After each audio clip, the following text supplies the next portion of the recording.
Sawadee Kap. Hello and welcome to Daily Wisdom, Walking the Path with the Buddha. I'm really pleased that you've decided to join us today for our online class in the group learning program. Whether you're seeing this on Facebook, YouTube, Zoom, any of our other platforms like our podcast and so forth, it's a really great time to be joining to learn about the Buddha's teachings, because everything that the Buddha taught in terms of this path to enlightenment is based on what we're going to be talking about today, which is the three universal truths and the four noble truths. Without a student or a practitioner understanding and practicing these, they would have no opportunity to actually progress on this path and attain enlightenment, because it's during the understanding of the three universal truths and the four noble truths that a practitioner can make what we call the breakthrough to truly understanding what causes the discontent mind and how to resolve it or how to eliminate it. Because this path to enlightenment is all about eliminating discontent feelings. Sadness, anger, frustration, irritation, annoyance, guilt, shame, fear, boredom, loneliness, shyness, resentment, jealousy. All of these discontent feelings and others can be eliminated through learning, reflecting, and practicing the teachings of Gotama Buddha as you do what we call establish right view. And here, since you're listening to this today and you're going to be participating in the class, you have the opportunity to establish right view. You have the opportunity to make the breakthrough to understanding the Four Noble Truths and thus then being able to practice them more and more in your daily life. It's the Four Noble Truths that fully help us to understand what's causing this discontent mind and how to actually eliminate it. As you learn today, it's really, really important that you don't believe anything that I say. In fact, anytime I teach at all, or any time that you learn anything related to the path to enlightenment, you should never believe it, because belief isn't going to lead to liberation of the mind. It's not going to lead to enlightenment. You need to be able to learn the teachings intellectually, reflect on those teachings, and then put them into practice so that you can see the truth for yourself. You're going to need teachers and guides to help you on this path, but it's only when you learn, reflect, and practice the teachings that you see the truth for yourself, and then you acquire wisdom. And this wisdom essentially eradicates or eliminates belief, because people can believe anything that they want to believe, but it might not be the truth. Gotama Buddha's teachings are discussed as the three universal truths, the four noble truths, and things like this, because he knew they were truth. I know they're truth. Other people know they're truth. But until you know that they're truth and you can see the wisdom for yourself, then you're just maybe functioning on belief. So it's really important that as we progress in our class today, that you don't believe anything that I say. And at various times in our class, I will be pausing and turning things over to the moderators to see what questions you guys have so that you can have the opportunity to get any clarification that you have on the teachings. Because by you doing this, where you eradicate belief and acquire wisdom, the mind can then progress on this path to becoming more and more liberated to eliminate these discontent feelings. Because it's a real struggle to exist in a world that we don't understand. And that's what's happening in the unenlightened mind, is it's existing in a world that it doesn't understand. And Gotama Buddha's teachings, not as a religion, but as a better way of life, are explaining to you the natural laws of existence. And these natural laws are things that the unenlightened mind just doesn't understand. And because it doesn't understand them, it struggles and has challenges and experiences misery and displeasure in the world because it's struggling to live in a world that it doesn't understand. But you can't believe these natural laws of existence. You need to learn them, reflect on them, and then practice to see the truth for yourself, to acquire that wisdom, eradicating the unknowing of true reality, or we call it ignorance, some people. You've actually done this on many different topics in your life, throughout your life, and you may not realize that that's what you've done. Whether it's the Santa Claus, if you grew up believing in Santa Claus, or the Tooth Fairy, you basically at one point had belief in these things. You learned the truth, you discovered that and gained wisdom, and now no matter how many Santa Clauses you see, no matter how many Christmas carols you hear relating to Santa Claus, no matter how many presents you see under a tree around Christmas time, you know that they weren't put there by Santa Claus, because you've eradicated the belief and you've got wisdom and your mind is unshakable on this topic. Well, these natural laws of existence from Gotama Buddha, as you gain more and more wisdom, your mind will become unshakable. That shaking up is the anger, the sadness, the guilt, the shame, the fear, boredom, loneliness, shyness, resentment, jealousy. This is the mind being shaken up because it doesn't understand the truth. And the more that you understand the truth, your mind won't be shaken up. Maybe as a little kid, when you first found out that perhaps Santa Claus doesn't exist, your mind might have been shaken up. If you can remember back that far, you might have been disappointed or angry or frustrated because you were discovering that something you believed wasn't actually true. And this wisdom that you now have, your mind is unshakable on this topic. You've done this as well with the natural law of gravity. At one point in your life, very early in life, you didn't understand the natural law of gravity. This natural law was affecting you. You kept falling down. You kept hurting yourself. Your toys were falling down and breaking. You were knocking cups of water and juice and things like this over, and people were maybe upset with you or disappointed that you were doing this. And this is just because you lacked the wisdom of this natural law. You had the unknowing of true reality, or if we want to refer to it as ignorance, since some people refer to it as that, we can call it ignorance, or the unknowing of true reality. You didn't understand this natural law, and thus life was a real struggle.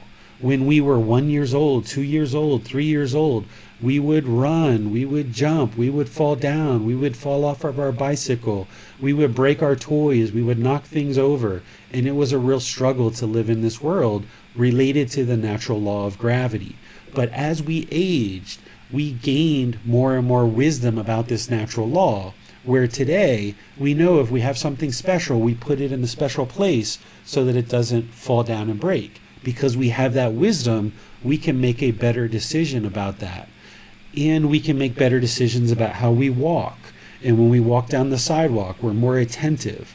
We make sure that our shoes are tied, because we learned that growing up, that when our shoes aren't tied, we trip and we fall. And we had to do the tripping and falling for a number of times before it finally soaked in that we've got to make sure our shoes are tied all the time. Right? So this is how the learning process happens, is that we tend to fall down, we tend to hurt ourselves, we tend to get frustrated, irritated, we struggle through life, and eventually we get wisdom along this path that helps us to be more enlightened or more awake to these natural laws and the truth around us. And as we do, life becomes more peaceful, it becomes more serene, it becomes more content. We experience better success and progress in our life and our various relationships and various roles in society.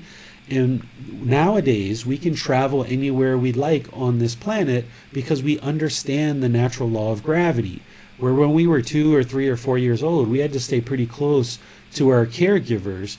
And we even had kind of a cordoned off play area because we weren't really able to go outside that area because we would get hurt. And we had to be constrained a bit. We had to be restrained by our parents. Well, now you've been tripping down, you've been falling, you've been struggling, you've been experiencing sadness, anger, frustration, guilt, shame, fears, boredom, loneliness. All these discontent feelings have impacted your life, and it's been a real struggle. And it's not until a student learns the 3 universal truths in the 4 noble truths that you start understanding and you start establishing what we call right view, where you can start seeing things in a different light. And then as you learn this, there's a whole path that the Buddha lays out for us to help us learn more and more and more about these natural laws so that we can now make better decisions through the wisdom of these teachings, and we're able to now function in the world without this struggle, without this misery, without this displeasure, without this discontentedness. So the mind can be peaceful, calm, serene, and content with joy permanently. That's what an enlightened mind is. So I would like to thank you for joining today, because I'm looking forward to helping you to make this breakthrough to understanding the Four Noble Truths and establishing right view. But all of that is based on your effort, and it's all based on you not believing what I say, but instead learning, reflecting on it, and practicing it. And I'll help you to see how to do that as we get going in our class today. So with all of that said, let me switch over to some visual aids to help you see what it is that I'm actually going to be talking about as we progress in our class today. The very first thing we're going to talk about is the three universal truths. The first of the three universal truths is called impermanence. Now remember, as I teach this, don't believe what I'm going to share with you, but learn it, and then I'm going to help you reflect on it during class, and then you can practice it outside of class. Because the universal truth of impermanence is essentially helping you to understand that everything is constantly changing in the world. There is no permanent fixed state. Anything that arises is going to have to cease to exist.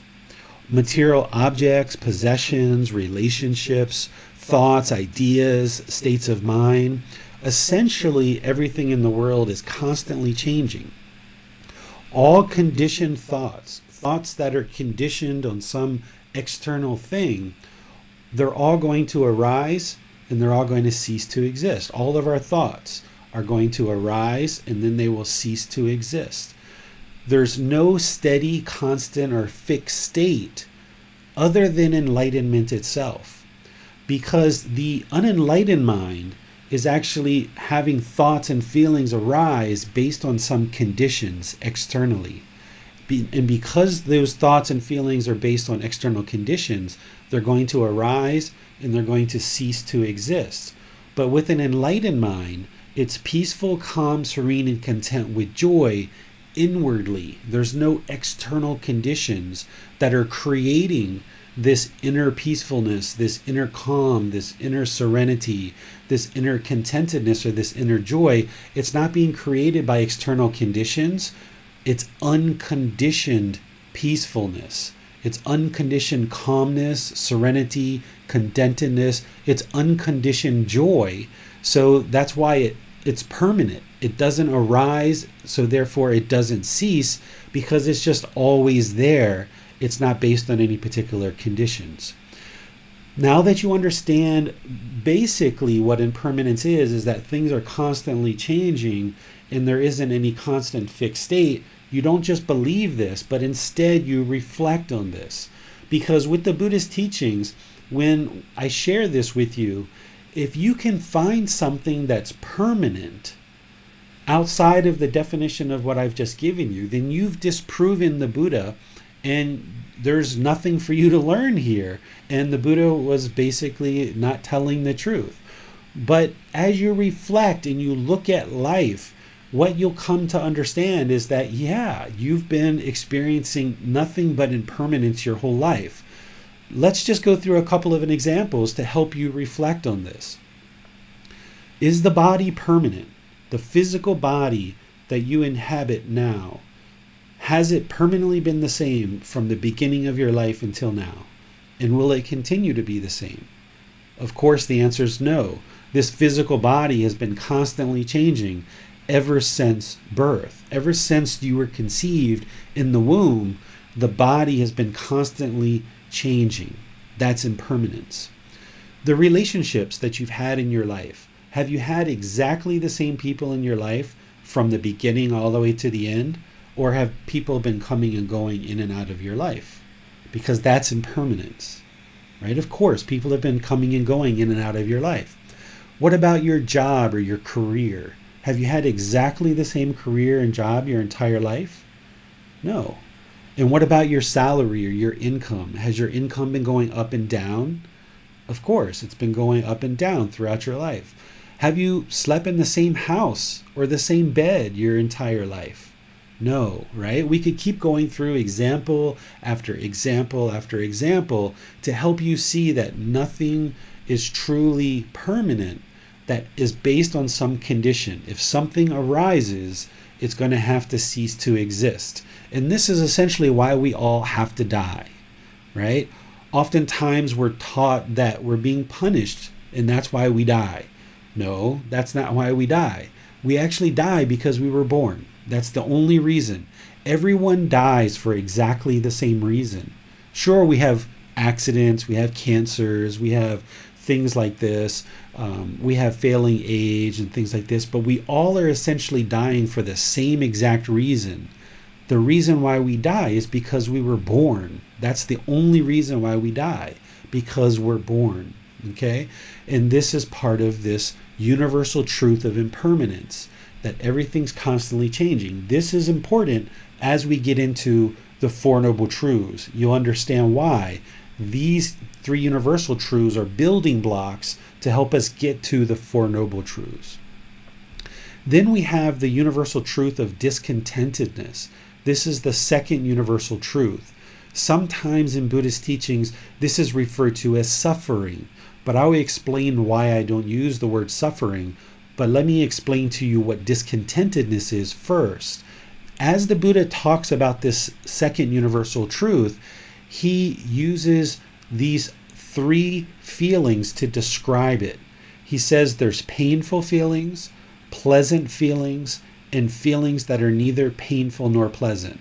This is what the mind experiences on an ongoing basis.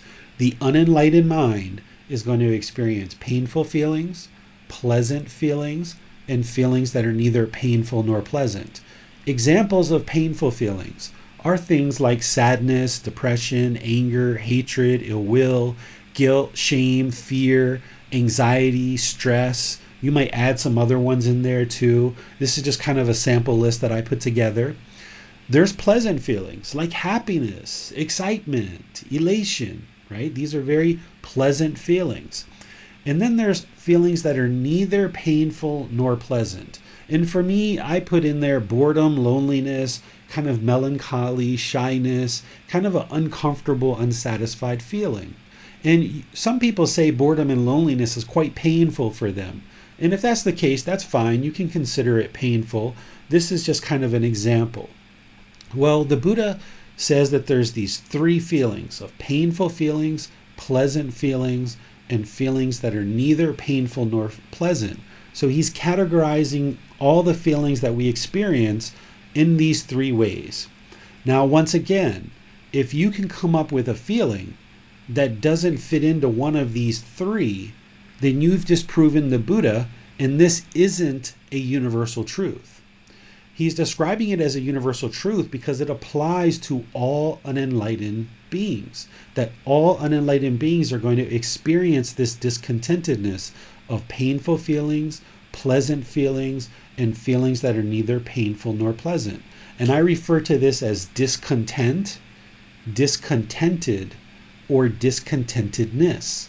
This is like a mental state where the mind is discontent because it's experiencing anger. The mind is discontent. Or the mind feels guilt or shame. The mind's discontent. Or anxiety or stress. The mind's discontent. There's discontentedness in the mind. But also when the mind's happy, excited, elated, the mind's discontent. Because as you know, when you've gotten very happy, very excited, very elated, it's only a matter of time before that drops off because it's impermanent and you fall into some sadness or anger. Or you get so happy and excited that you trip and fall or twist your ankle or something like this, right? And then there's also those times where you experience neither painful nor pleasant. like boredom or loneliness or shyness, right? Like when you're on a bus, on a public bus in certain cultures, if you're in a culture where there's a bit of distance that is typically asked for and kind of expected in certain cultures. But if some stranger come and sits really, really close to you, and even like your bodies are actually touching side by side, for some people, this will produce an uncomfortable feeling in the mind, right? Because the mind, it's not really painful when that stranger sits next to you. It's not really pleasant when they sit next to you. It's neither painful nor pleasant. And that's this third feeling. And it's all called discontentedness or discontent or discontented. And the goal of these teachings and this path to enlightenment is to eliminate these discontent feelings. Now, a lot of people will say that the Buddha taught the elimination of suffering. Okay? The elimination of suffering, but I don't use that word suffering in this context because as you see, what the Buddha was talking about in terms of what needs to be eliminated from the mind is this painful feelings, these pleasant feelings, and these feelings that are neither painful nor pleasant.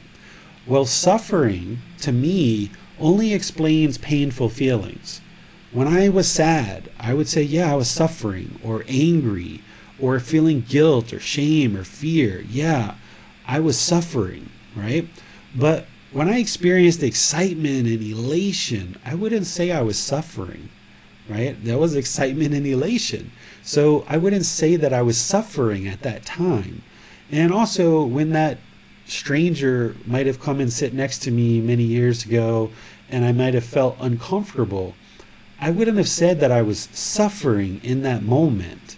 I would have just said, oh, it's uncomfortable, right? So if we use this word suffering that has been used in the past, then we're only going to understand about 33% of what the Buddha was talking about. That's only 1/3 of what he was talking about. So that means we're missing 66% of what he was talking about. We're missing 2/3 of his teachings, essentially. And that's a whole lot of teachings to miss. And this is why we don't see massive numbers of enlightened people walking around the planet, because we're using this word suffering to explain what the Buddha referred to as painful feelings, pleasant feelings, and feelings that are neither painful nor pleasant. And I would say discontent, discontented, or discontentedness. So these are the words that I would use to describe what it is the Buddha was teaching to eliminate. Now, one of the things that you might be curious about is, hold on, David, we're going to eliminate happiness, excitement, and elation as part of this path to enlightenment? How is that a good thing?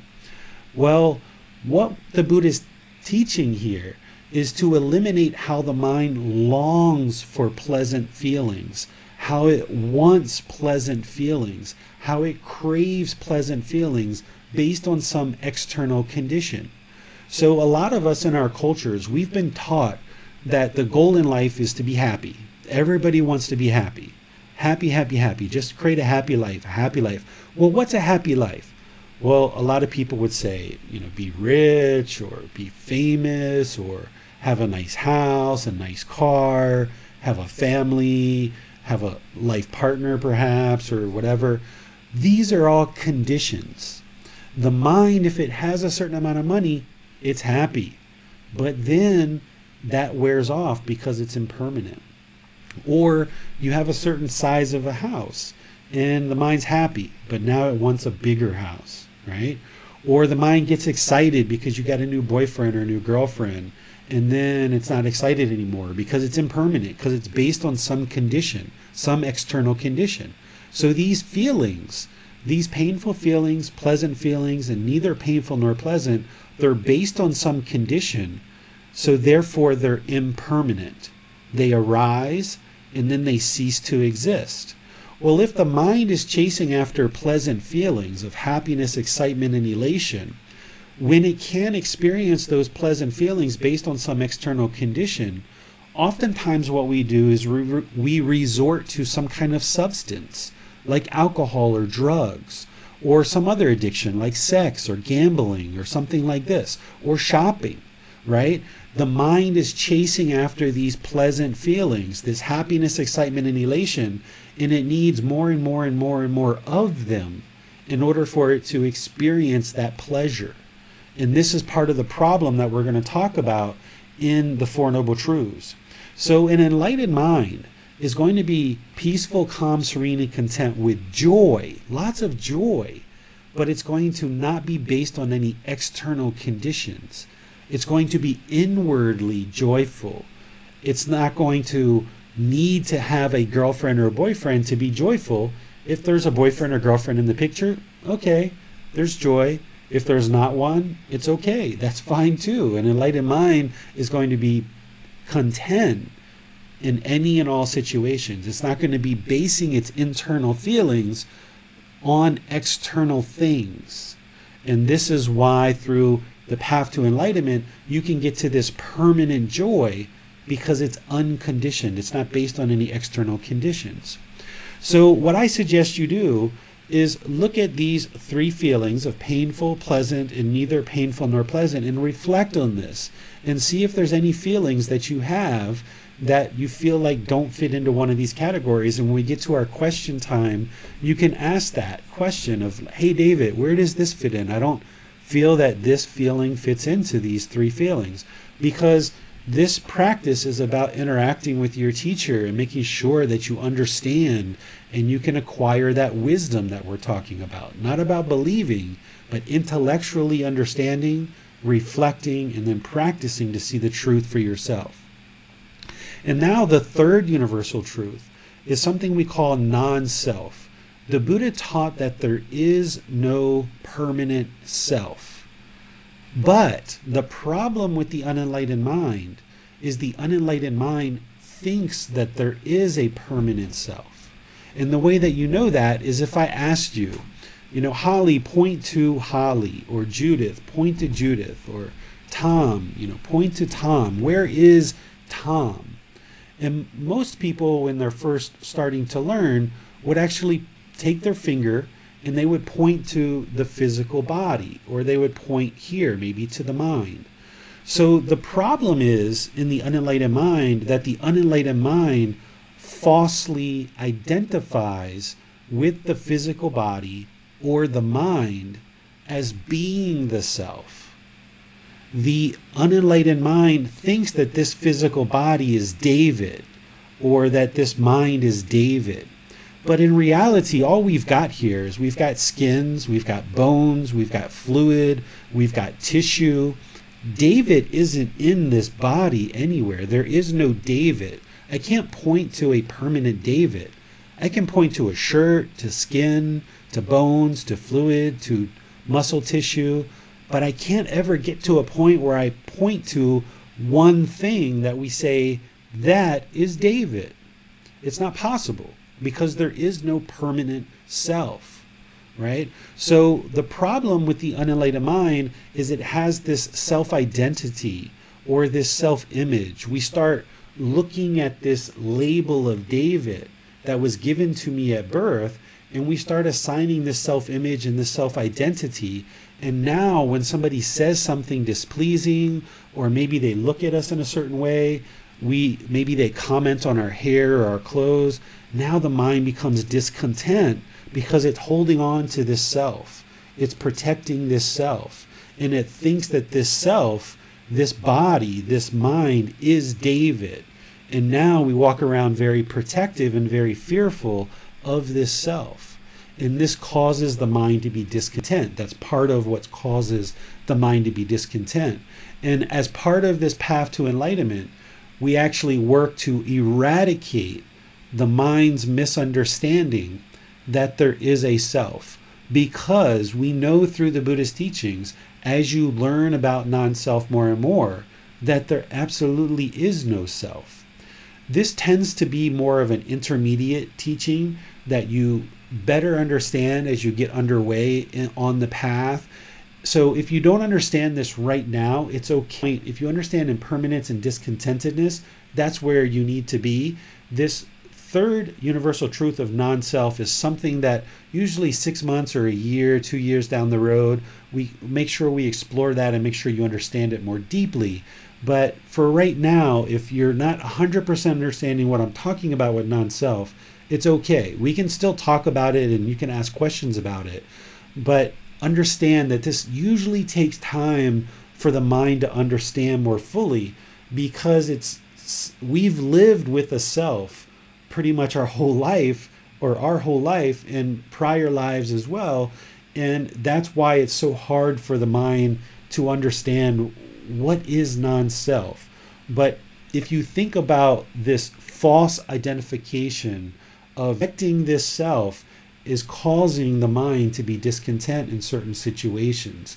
And through eradicating that and realizing non-self, or dissolving the concept of a self in the mind can reside more peaceful, calm, serene, and content with joy, because it's no longer trying to protect the self.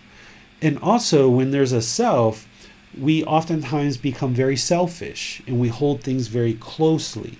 So when we eradicate the self, then we don't have these selfish tendencies that produce unwholesome results for us in our life.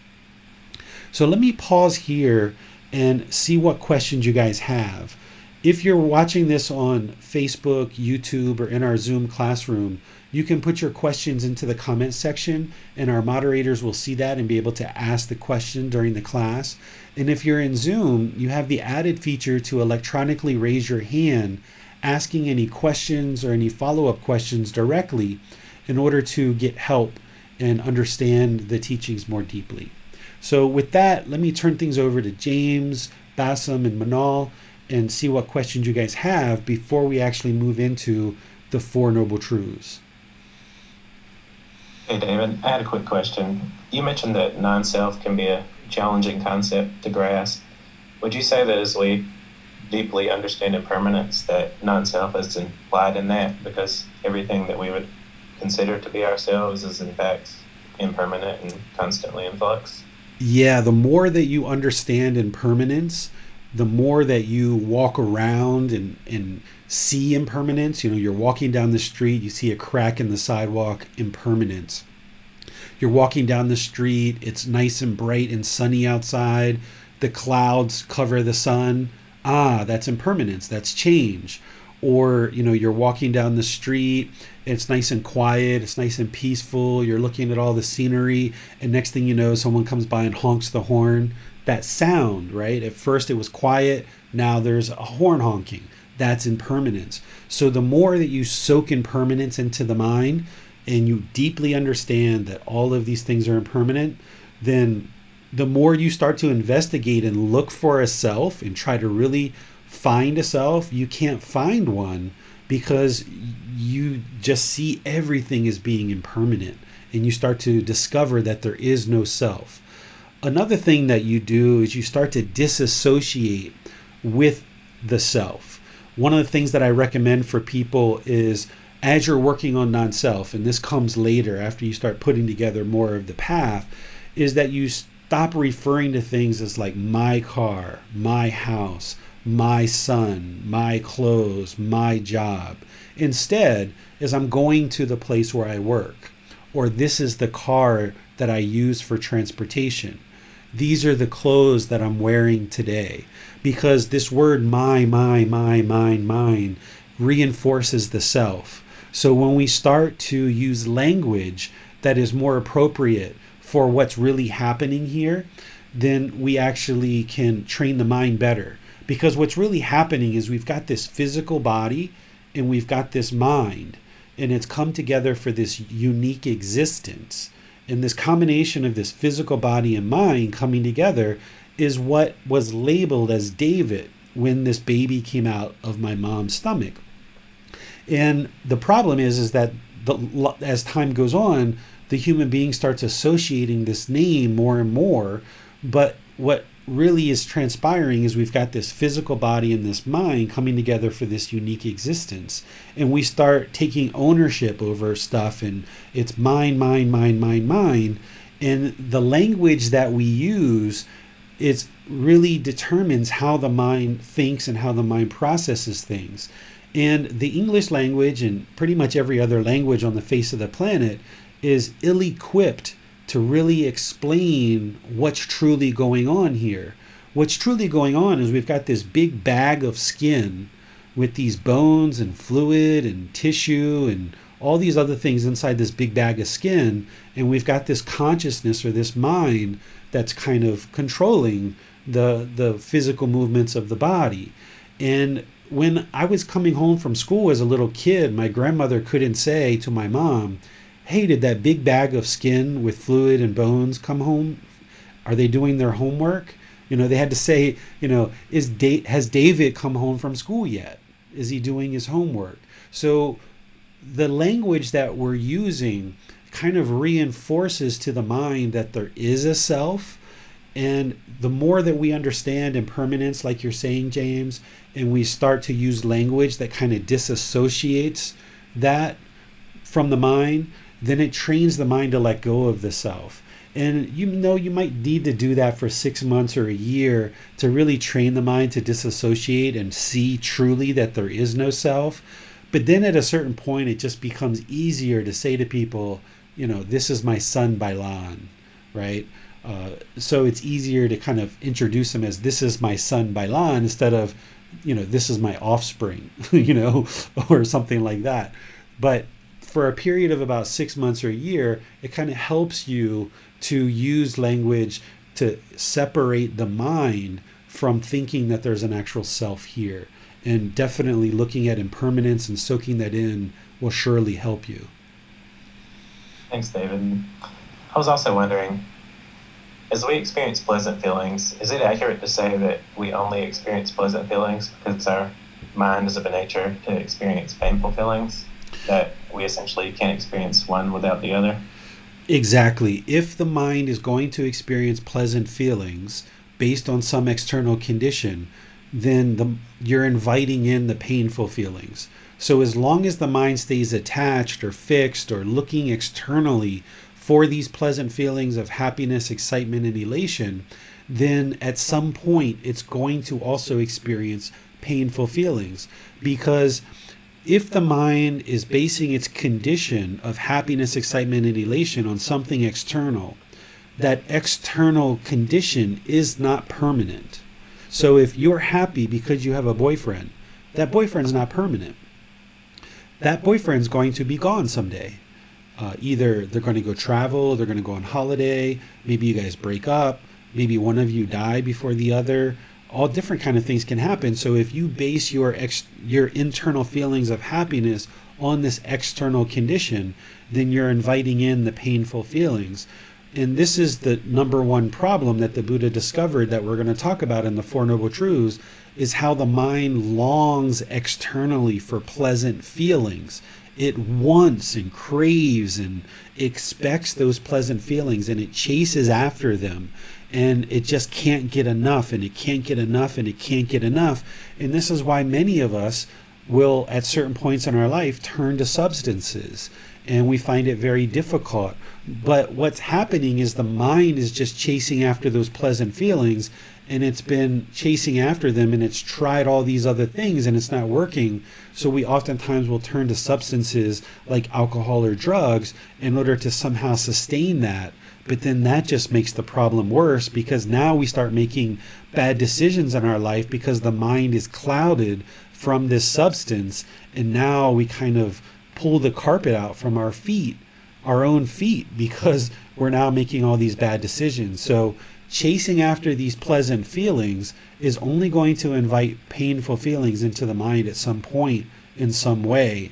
So what the Buddha is prescribing and what he's suggesting and what he's offering guidance for is that you train the mind to no longer long for these external conditions to create internal feelings, but instead you train the mind to let go and be inwardly peaceful, calm, serene, and content with joy, not based on any external conditions.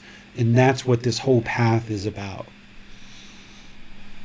Thank you for those clarifications, David. Let's go to Bassam now for our questions on Zoom. Thanks, James. A question from Judith. She says, could you talk a little bit about the difference between personality and self? Yeah, so personality is not necessarily the self. If somebody sees the personality as being who they are, then they've made their personality part of the self.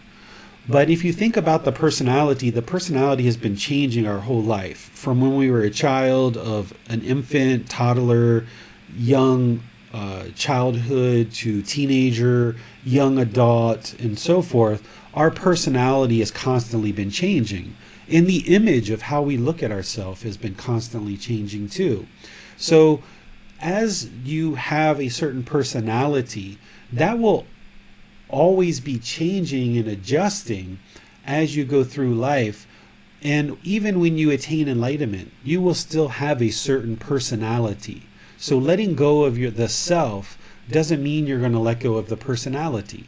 You're still going to have certain jokes and certain things that you're into, certain topics, certain way about you, but you will do that without associating those things as being permanent, and that's your self-identity. Where what we do is we tend to, in the unenlightened state, when there's a self there, is we associate this physical body and this mind as being the self. And sometimes we include the personality in there too. But the personality isn't necessarily part of the self unless we make it part of the self.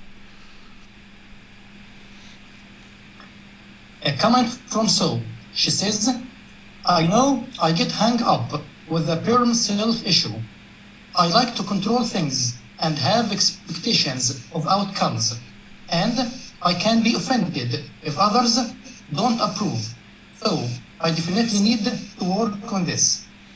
Yes, we're going to explain this more, Sue, when we get to the Four Noble Truths, which is next, because that's what really explains the problem to you and how to resolve it and how to fix it. The Buddha explains in 4 simple statements the problem, the cause of the problem, the solution to the problem, and the complete solution to the problem. And then it's a matter of progressing on this journey, on this path, to actually implement the things that he talks about in order to train the mind to eradicate that frustration or irritation or annoyance or whatever it is, those discontent feelings that you experience as a result of things that are happening in life. A question from Sarah. She says, I see the concept of non-self closely connected to the concept of dependent arising. Is this right? And then she continues saying, can you say some words about this? Dependent origination is something that is more of an intermediate teaching that I don't want to go into too much today because we're just getting started with right view. But you're on the right track there, Sarah, that pretty much everything connects back to dependent origination, because dependent origination starts with ignorance or unknowing of true reality, and that's the real problem that creates all those other 12 steps that leads to birth. If it wasn't for ignorance, we wouldn't ever get to birth. So yes, you're on the right track, but I'm not interested in going into it in too much detail because I would like to stay with the 3 universal truths and the 4 noble truths for today. Okay, Manal has a question.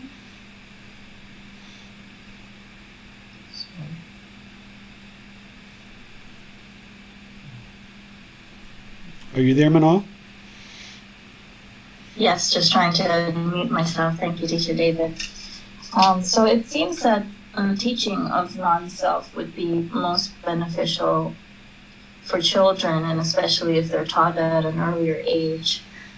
So my question is, how can you skillfully teach non-self if you yourself as a practitioner are learning non-self? It's very difficult to teach any of these teachings if you haven't yet learned, reflected, and practiced them very deeply. And I always suggest people to never even attempt to teach these until they've really deeply understood them and deeply practiced them. And the Buddha said the same thing. He described that it would be almost impossible. He he used the word difficult.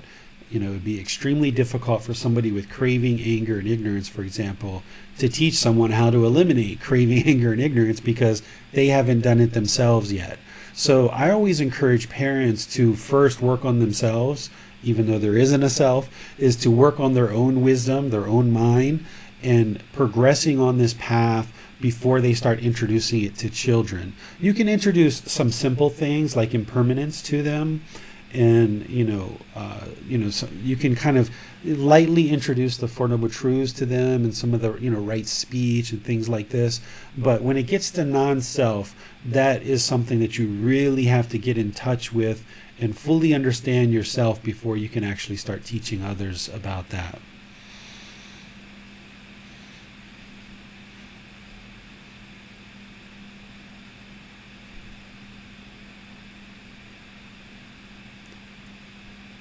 Hello, Bassam.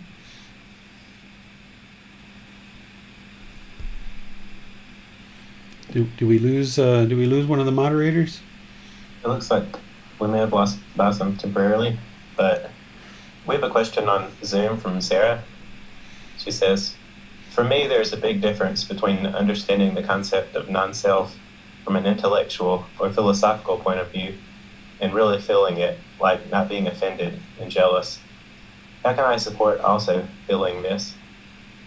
Yes, absolutely. All of these teachings, there's a certain amount of intellectual learning. There's a certain amount of reflection and seeing that it's true throughout just looking at it in real life. Like the examples I gave you, like you can't point to a self. If you notice that your self-image and your self-identity has been changing over time, then you know there's no permanent self. But then it's a matter of moving it into practice. And that's where I said this is something to discuss later in terms of non-self, because a practitioner is going to have to put together a whole lot of other things before they're ready to eliminate the self. You can't just jump in at the very beginning of this path and eradicate the self. It's going to take at least 6 months to a year to put together the Four Noble Truths and a lot of other teachings that need to be learned and practiced before you can ever start focusing on fully, deeply understanding what non-self is and also realizing non-self and practicing non-self. So it's included as part of the 3 universal truths, and it's important to know. But if you're new to this path, or even if you just new to learning with me in the last few months or so, I would say put non-self to the side for now, because there's a whole lot of other things to learn in this program, being as though that we're just on chapter 4. By the time we get to chapter 17, we talk about dissolving the ego there. And the ego is comprised of the self as well as conceit or arrogance or pride. And when we get to chapter 17, that's where I start to really talk about eradication of non-self and helping you understand what non-self is more deeply, because by that time you've been learning and practicing with me for about 4 or 5 months by the time we get there. So if it's okay with you guys, I would prefer to set non-self to the side for now, just because we're starting off on chapter 4 and it's important to learn the basics before we really get into something that I consider to be more of an intermediate teaching. Thank you, David. Those are all the questions we have for right now. Okay, so let's move into talking about one more preliminary thing that's needed before we talk about the Four Noble Truths. In order to talk about the Four Noble Truths, you need to understand the definition of what craving, desire, attachment is. This is also talked about in terms of expectations or wants or holding or grasping or clinging. These are all English words that we use to try to understand what the Buddha was talking about, because the Buddha wasn't speaking in English when he was teaching. We're moving his teachings into English, and now we have a much better understanding of what he was teaching. And we oftentimes need many different English words to explain something that he was referring to with just one word. So let me help you understand what craving, desire, attachment is as it relates to Buddhist teachings, because You already know these words, craving, desire, attachment, but your definition and how you think of them might be different than what we think of when we talk about them in terms of Buddhist teachings.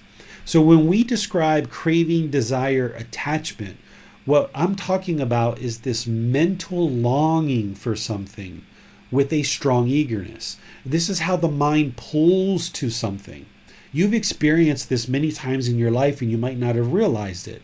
Since we were talking about substance, like alcohol and drugs, if you've ever been involved in that, or even sex addictions or gambling or shopping, you know how your mind is pulled towards something. That's that craving, desire, attachment. Or if you've ever had the desire to buy something and you're like, oh, I just want that new video game, or I just want that new pair of shoes, or I just want that new boyfriend or girlfriend, or I just want to go to this new restaurant or this concert, right? The mind is having this longing for something with a strong eagerness. That's what a craving, desire, attachment is in terms of these teachings. This can also be described as expectations or wants. The mind wants something or it expects something. We also talk about this as holding on to something or grasping for something or clinging, kind of holding something tightly. So this is a definition that you need to understand in order for us to explain and talk and discuss about the Four Noble Truths. Is there anyone who needs clarification on what a craving, desire, attachment is and how that you've experienced these in the past and making sure that you understand what this is? We have no questions or comments at this time, David. Okay, so now let's go into the Four Noble Truths, which everything that I've talked about so far was just building up to helping you get to the point where now we can have this breakthrough and start to establish right view. Here in these Four Noble Truths, the Buddha is going to explain the problem, the cause of the problem, the elimination of the problem, and the complete. Everyone that is unenlightened will experience discontentedness. So if you experience anger, sadness, frustration, irritation, annoyance, guilt, shame, fear, boredom, loneliness, shyness, jealousy, resentment, happiness, excitement, elation, then you know that your mind is currently unenlightened. No big deal. There's lots of unenlightened people in the world. The goal is for you to learn, reflect, and practice these teachings so that you can attain enlightenment, okay? And you can eliminate these discontent feelings. But that's the problem. The problem is the discontentedness. Painful feelings, pleasant feelings, and feelings that are neither painful nor pleasant. The second noble truth is discontentedness is caused by our own attachments, our craving, desire, attachments, because the mind craves for everything to be permanent when everything in the world is impermanent. We're going to go through this a few times, and I'm going to give you a few examples to help you understand this. And I may even invite you guys to share your examples. So discontentedness, painful feelings, pleasant feelings, and feelings that are neither painful nor pleasant is caused by craving, desire, attachment. The mind is longing for something with a strong eagerness, expecting or wanting things.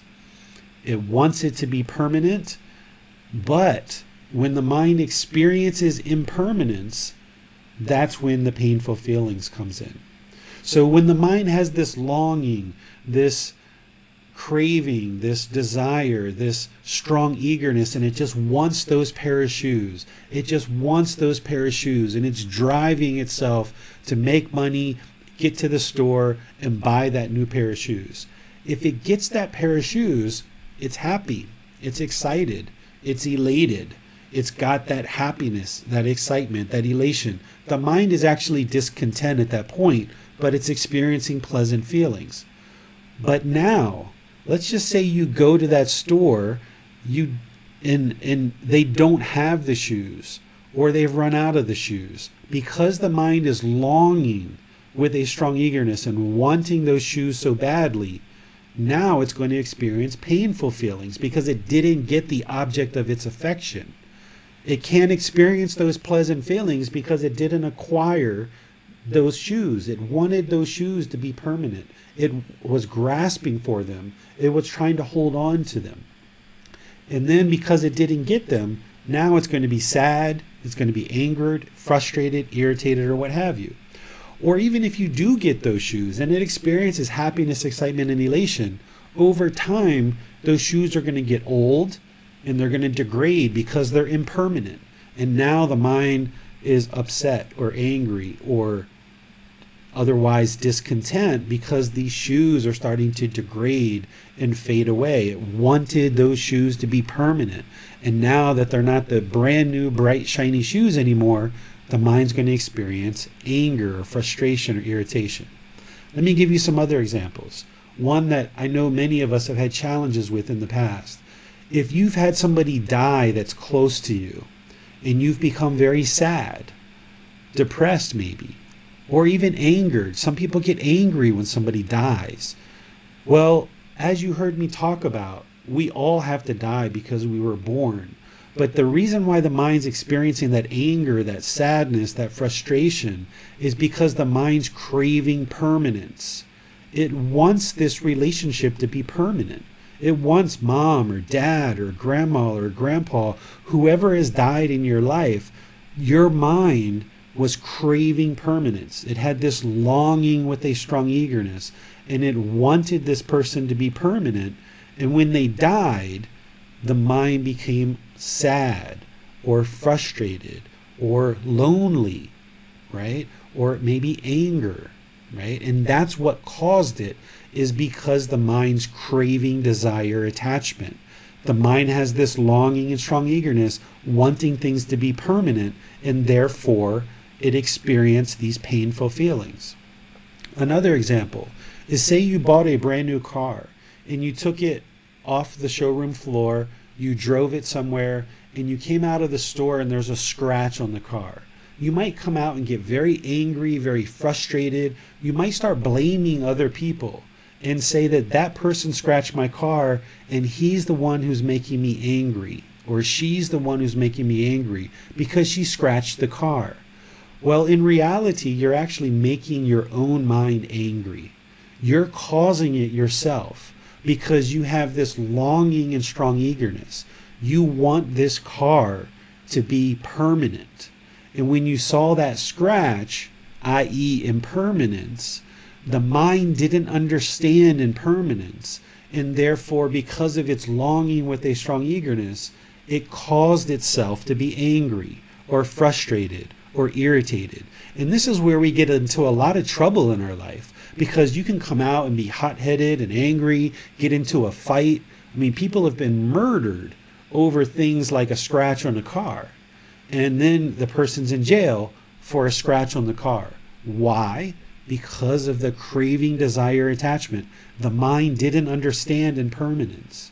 Because another person can come out of the store, same exact car, same exact scratch, and say, thank goodness I got insurance. Let me go get it fixed. Right? That person, same car, same scratch. So it's not the scratch, it's not the car, it's not the person who scratched the car that's causing the anger. Because if it's the person who scratched the car, then both people would get angry. But one person can get angry and one person maybe not. They would just go get it fixed, recognizing impermanence, right? This is a more awakened mind, a mind that has more wisdom and is going to function in a way that doesn't cause harm in the world. They're going to acknowledge and see the impermanence, and they're going to just take action to fix the problem. They realize that the anger and frustration doesn't actually do anything beneficial. So the anger and the sadness or frustration, that's the problem. The cause of the problem is this mental longing with a strong eagerness, craving for things to be permanent, when pretty much everything is impermanent. So now, rather than believing this, and before I move on to the next part of the third noble truth and the fourth noble truth, I would like you to think about the last time you were angry, or the last time you were frustrated or irritated. It might have even been today or yesterday. Think about that situation. And maybe yesterday you might have blamed a person or a situation for causing you to be angry. But now that you understand, hopefully on an intellectual level, that you are actually causing your own discontent mind, I would like you to investigate and reflect in the mind. What is the craving, desire, attachment? What is the mental longing with a strong eagerness that you had that caused your frustration, that you caused it yourself? What was the mental longing and strong eagerness? What was the craving, desire, attachment that the mind was longing for, craving some kind of permanence, and it caused itself to be angry or sad or frustrated or irritated? And if you'd like to share that in the comment section, then you can share what was the situation, or you can raise your hand electronically and share what was the situation, what was the craving, desire, attachment, so that we can see it. Or if you're not able to see it, if you're like, no, David, I came out of the store and my car was scratched and it was that other guy's fault and he made me angry. If you're not seeing it yet, share that with me too, so that I can help you see that you're actually causing all your own discontent feelings. This is the part that you really need to break through in order to establish right view. So James, Manal, or Bassam, anybody in Facebook, YouTube, or Zoom that needs to ask a question or clarification or has an example of what they would like to share about how they cause their own discontentedness, or maybe they need help seeing that they cause their own discontentedness? I have an example that can start us off, David. I think for me, and I'm sure most people, we're in a world with individuals who may not always share our beliefs and see the world differently, and that can cause discontent. And I think that there can be several attachments that drive that. It may be an attachment for others to simply agree with us. It may be an attachment for others to be peaceful, and yet their beliefs aren't the type of beliefs that will lead them to peace. It may be an attachment for a better world while feeling that their beliefs aren't building toward that. I think it can be several different things, but I think that's certainly an area where myself and a lot of others probably encounter discontent of our own making in this sense. Yeah, so I'll even expand that out a little bit further, James. So whether it's beliefs or political opinions or how to raise children or any kind of discussion that two people might be having, sometimes you or the other person might have a longing with a strong eagerness, a craving, desire, attachment for people to agree with you. Your mind has this longing with a strong eagerness for everyone to agree with your political opinion. You're craving permanence, or you would like people to agree with you about what school your children go to or how to raise children, or you want people to agree with you about some decision you've made in your life. And when someone disagrees with you, this is impermanence. The unenlightened mind doesn't understand impermanence. It doesn't like impermanence. So one of the ways to say that the mind craves permanence is to say the mind doesn't like impermanence. The unenlightened mind dreadfully despises impermanence, any kind of change or any difference. So this is why oftentimes two people can end up in a very heated argument where they're both having craving, desire, attachment, mental longing with a strong eagerness to get the other person to agree with them. The mind can't just reside peaceful, allowing somebody else to disagree. Okay, yeah, I'm fine with you disagreeing with me. I see your opinion, and thank you. I disagree, and I have this opinion, or however you might decide to choose to talk. You can actually remain calm in a situation where you understand it's impossible for everyone in this world to agree with you. You will never live in a world where 100% of the people agree with you. Never. It's just not possible. That's the universal truth of impermanence. If everybody agreed with us, then that would be permanence. But that doesn't exist. But the problem is that the unenlightened mind wants permanence. It expects permanence. It's longing, it's grasping, it's holding, craving, desiring, attached to this permanence. It wants this agreeable thing to happen. And when that doesn't happen, when it meets the disagreeable, that's when the mind becomes discontent. Or when you meet people who agree with you and share your same opinions, you get happy, you get excited, you get elated, and your mind's discontent because these people who you agree with and who agree with you, you're pleasant, you feel wonderful around them, and you want to include them in your life. But as soon as one of them disagree with you on certain topics, you want to push them away and get them out of your life because the mind is not comfortable when there's disagreement and it wants to push this away. So this is a perfect example, James, whether it's beliefs or political opinions or any other topic of conversation where the mind longs for people to agree with you, you might be aware and notice that your mind becomes discontent when somebody disagrees with you. But what you've ultimately got to get to is that you just expect people to disagree with you because of the natural law, because of the universal truth of impermanence. You should expect when people disagree with you. It's going to happen. It's just a matter of time. And you don't need to react with anger and hostility. You can actually respond with politeness and kindness. But that's a whole nother part of the path. So are there any other examples of times where you guys have been frustrated or angry and you're identifying a certain craving? Or maybe you can't identify the craving and you need help from me to help you see where your mind was having this longing and strong eagerness. We do have a couple of examples, David, but let's go to Gloria first, who has her hand raised. Sure. I do have it. I think it's a big example in my life. I claim, and that's how I feel, that I have high anxiety.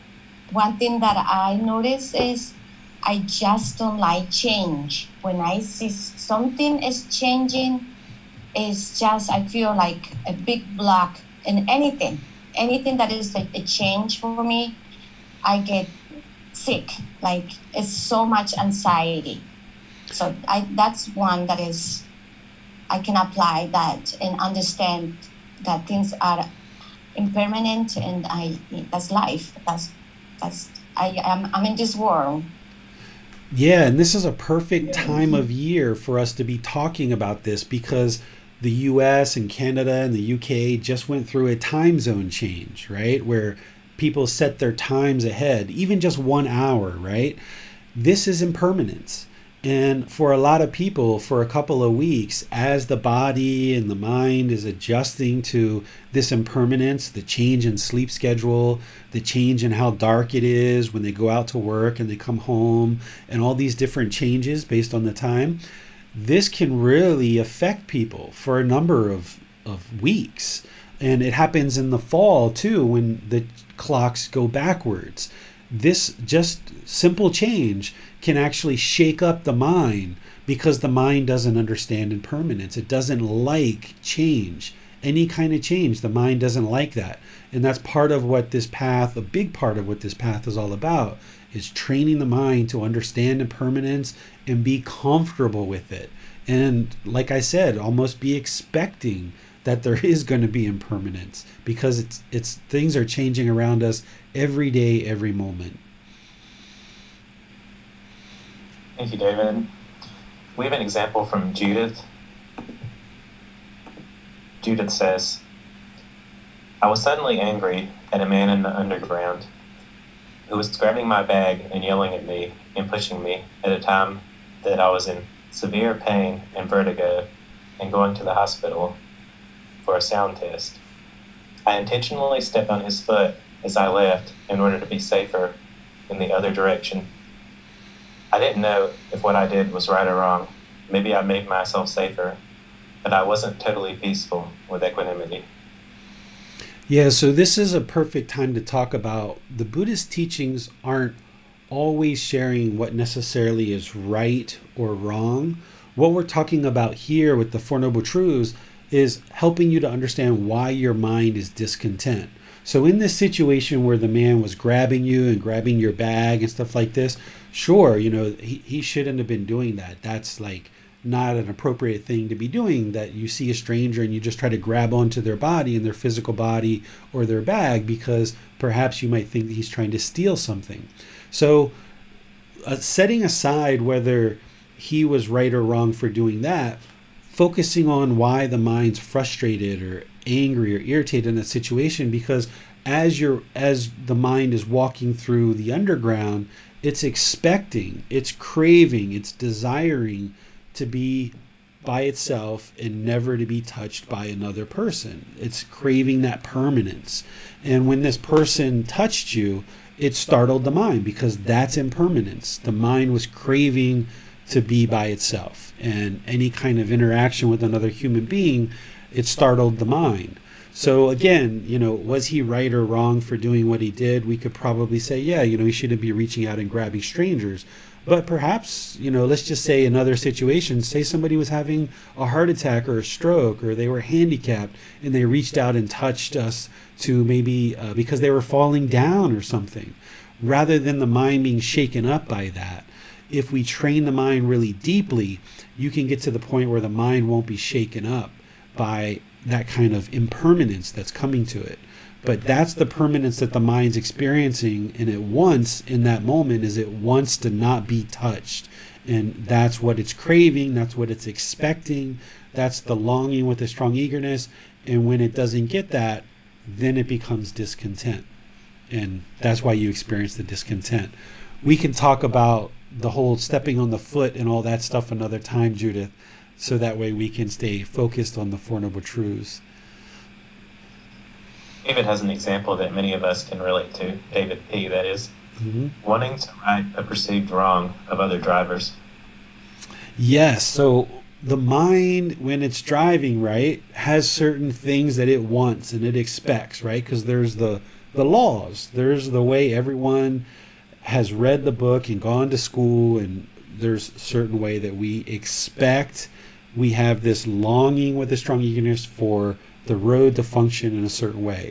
And it's almost like the mind expects these little robots that are all doing exactly the same thing all the time.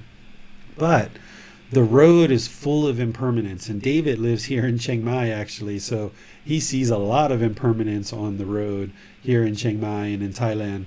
And when we experience that impermanence, somebody cutting us off in traffic, again, not about what's right or wrong, but just why is the mind discontent when that person cuts you off? Well, the mind craves permanence. It's in the lane. It sees the lane. It wants that lane to itself. It expects to have that lane to itself.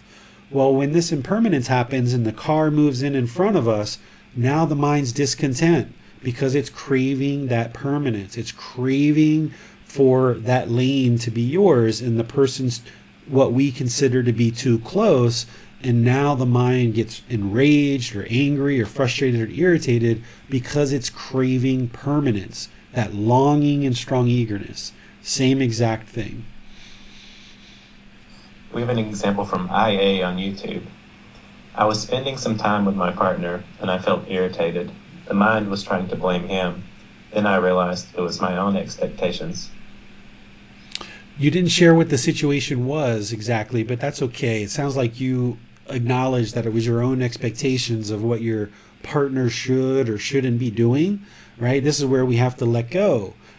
And if there's expectations, if there's a longing and strong eagerness, then the mind's going to experience discontentedness. Either it's going to have that longing and strong eagerness and get what it wants, so therefore it's going to be happy, excited, or elated, and that's discontent. Or it's going to have a longing and strong eagerness and not get what it wants, and it's going to experience those painful feelings. Or sometimes we don't even know what the mind wants, and we get lonely or bored, right? So this longing and strong eagerness, this craving, desire, attachment, this is the cause of the discontent mind. And I feel like we've had enough examples now that you guys are starting to see that, and you need to see this more and more and more. From this point forward, I suggest that every time the mind is discontent, don't look externally and blame it on the situation or blame it on the person or the people around you, but look inwardly. Every time you have discontentedness, that's like the red light on the dashboard of your car saying there's a problem here, there's something wrong, you need to investigate. Well, what do you need to investigate? You need to discover what is the longing and strong eagerness. Okay? Now let's talk about the solution to this problem, because the third noble truth is describing the solution to the problem. The way to eliminate this problem is to eliminate the cause. The cause of the problem is the craving, desire, attachment, this mental longing with a strong eagerness. Well, since that's the problem, that's the cause of the problem, since that is the cause, then the solution is to eliminate the longing with a strong eagerness. Now that's where the real practice comes. We have certain techniques in this path that the Buddha shared with us of how to eliminate the craving, desire, attachment. We use breathing mindfulness meditation as a consistent ongoing practice 2 to 3 times a day, where we're training the mind gradually over multiple sessions in order to train the mind to let go. Because in breathing mindfulness meditation, we focus on the breath. The breath is the present moment. And the mind during meditation is going to want to go to the past. It's going to want to go to the future. It's going to have thoughts, ideas, perceptions. It's going to be longing. It's going to want to go everywhere and anywhere. It's not going to want to stay in the present moment on the breath. So when the mind starts longing externally during meditation, you cut it off, you let it go, and you bring the mind back to the breath. And then you're there for a little while, and then the mind longs again. You cut it off, you let it go, and you bring it back. You keep doing that over and over and over again for multiple sessions, many months, many years. You train the mind this way. So then what you do is you knock down and knock down and knock down and knock this craving down, where the mind is no longer longing externally. It's kind of like trimming a tree, if you've ever trimmed a tree. The problem that we're seeing is we're seeing the leaves, right? We're seeing the anger, the discontentedness, all that sadness and frustration. Well, you've got to cut back the leaves. You got to cut back the small branches. You've got to cut back the big branches. You got to get all the way back to the trunk of the tree, all the way down to the stump, where you cut this back, this longing with strong eagerness. You cut it back more and more and more and more, where the mind is trained to no longer look externally for satisfaction, for this pleasure, but instead it goes inward, and it gets trained to cut off looking externally, and it's trained to look inward for peacefulness, calmness, serenity, contentedness with joy. And it takes many sessions and many months and years to train in that direction, and that's why there's a whole path here. But since the problem, the cause is this craving, desire, attachment, the solution in the third noble truth is to eliminate this craving, desire, attachment through practicing breathing mindfulness meditation. And we also practice generosity. Generosity is where we share. We share our time, effort, energy, and resources. We're taught this as kids to share, but we don't exactly know why. And as we get older, we sometimes have a tendency to become somewhat selfish, because that self becomes more and more prominent as we age. We start holding things a lot more closely to the chest, and we stop sharing. We stop sharing our smile with people. We stop sharing our time, our effort, our energy, even food. You know, if we open up a bag of chips, we oftentimes just eat the chips and we don't offer it to somebody else. So since the problem is the mind's holding on and holding on and holding on, in breathing mindfulness meditation, we're training the mind to let go. And then also with generosity, sharing, we're training the mind to let go. We're training it to no longer just fulfill our selfish desires, these pleasant feelings, but we train the mind to let go and share with others. and acknowledge this interconnectivity that we have with other beings. While this is an independent journey that all of us need to pursue independently with guidance from a teacher, we also at a certain level have to recognize this interconnectivity that we have with other beings around us. And by sharing and practicing generosity, even sharing a smile, then this allows us to start letting go of this craving, desire, attachment. And there's more about that later as we progress in this program. But the solution to the problem of this discontentedness is to eliminate the craving, desire, attachment, this mental longing where the mind wants to grasp and hold on to things. It wants the objects of its affection. Then the fourth noble truth is the path to eliminate discontentedness entirely. The complete path is called the Eightfold Path.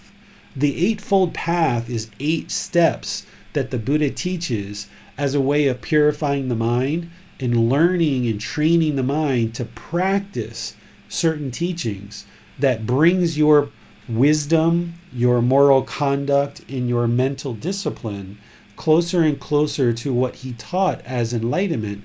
And the more that you train your mind in this direction, you will no longer be producing unwholesome decisions. Because when we have craving, desire, attachment, when we have longing with a strong eagerness, when we have certain wants, objects of our affection, we make certain selfish decisions based on our wants. And whenever our decisions are tainted with selfishness, with this longing and a strong eagerness, that's an unwholesome decision because it's tainted or polluted with this unwholesome root of craving, desire, attachment. And whenever we're putting unwholesome things out into the world, unwholesome things are going to be coming back to us.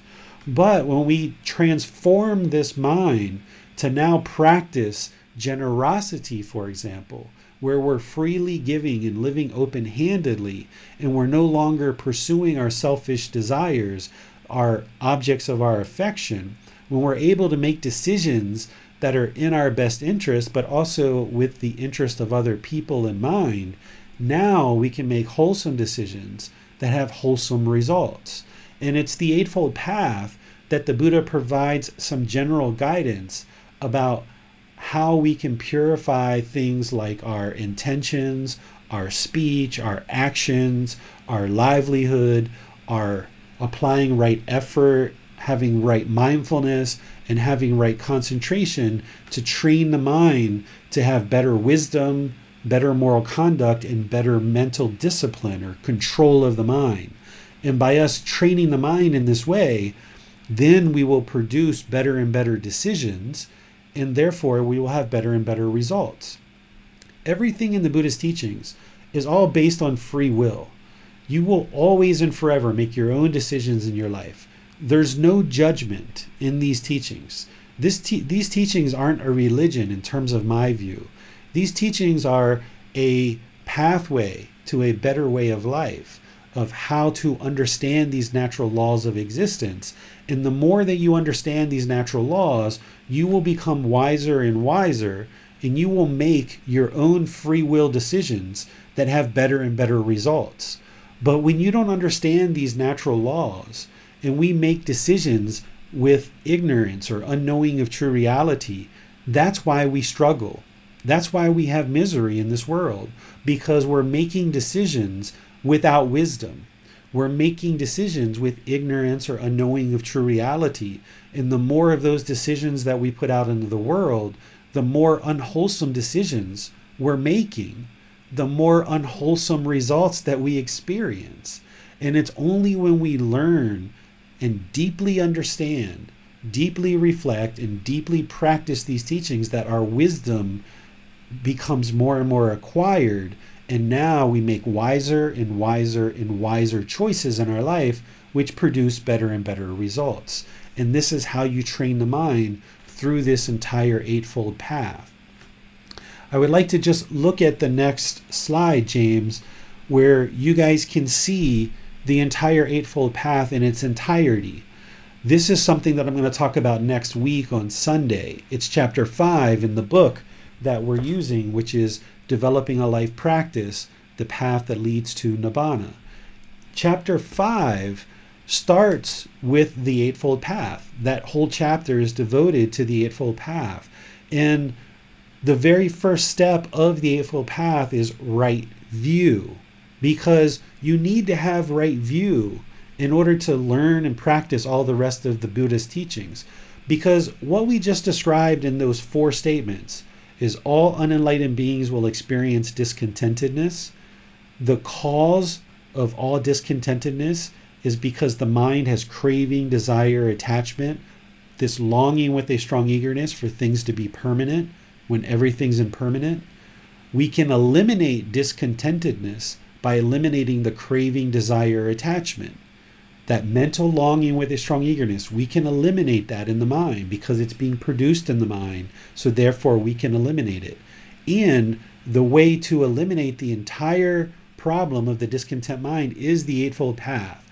So right view is essentially teaching you to take responsibility for your own feelings. The feelings and emotions that you experience, whether it's sadness, anger, frustration, that whole list that I always talk about, guilt, shame, fear, boredom, loneliness, shyness, resentment, jealousy, all of those discontent feelings, even the happiness, excitement, and elation, we are causing all of those ourselves. Our mind is causing those problems. So by us accepting responsibility that we are in fact causing this discontentedness, we then have right view, because now we can accept responsibility for these discontent feelings, and because we're the ones that are causing it, we can actually eliminate it. What we tend to do in the unenlightened state is we go around and we blame everybody else. It's everyone else's fault that we're angry.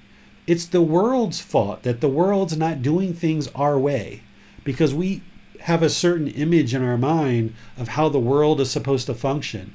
And we tend to go around trying to change everybody else.